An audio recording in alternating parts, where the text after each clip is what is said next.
Hello viewers, in this tutorial I'll show how to solve WhatsApp login not available right now problem. Let's see how to solve this problem.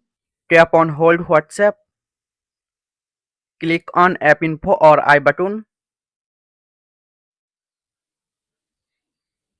tap on force stop, tap on OK, tap on storage and cache, tap on clear cache. Go to Play Store, click on search bar,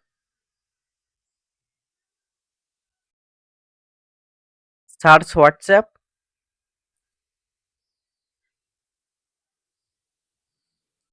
update WhatsApp app,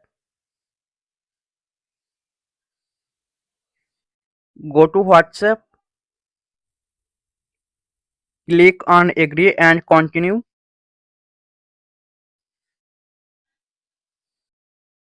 and click on next. Click to go to account.